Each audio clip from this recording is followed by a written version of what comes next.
Activity 10. Simulation before the Inter-American Court of Human Rights. My name is Mayra Verónica Hernández. Campo Algodonero case of González et al. v. Mexico. Mexico, also known as Campo Algodonero, whose judgment was issued by the Inter-American Court of Human Rights on November 16, 2009, represents a before and after for the Mexican state when it comes to the uses of gun violence. The EICHR court sentence condemns the Mexican states as responsible for the disappearance and death of young Claudia Ivette González, Esmeralda Herrera Monreal, and Laura Berenice Ramos Monarres, whose bodies were found in a cotton field in Ciudad Juárez on November 6, 2001.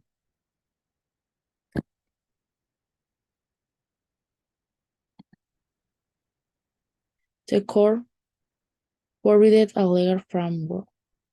Regarding international instruments, it mentioned the American Convention on Human Rights, the Inter-American Convention on the Prevention, Punishment, and Eradication of Violence Against Women, also known as the Convention of Belém do Pará, and the Convention on the Elimination of All Forms of Discrimination Against Women, CDAW.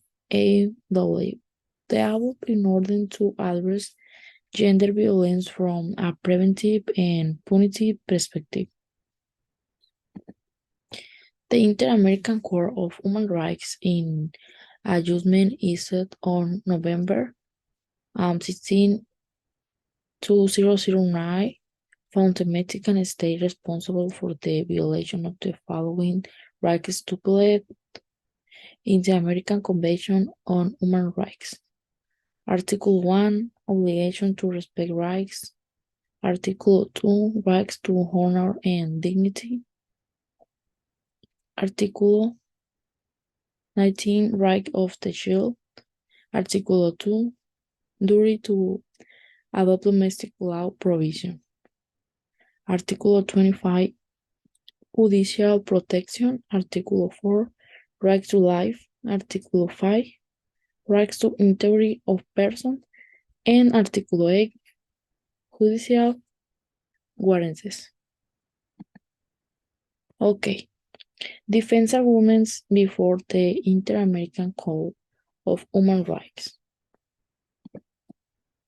In response to this condemnation, Mexico has reformed the general law on the woman's access to a life free of violence through various regulations such as the Mexican Standard on Labor Equality and Non-Discrimination, which seeks to promote women's access to and permanence in the labor market with equal opportunities. Likewise, the National Women's Institute was strengthened, which has social and legal assistance program for victims of violence and discrimination.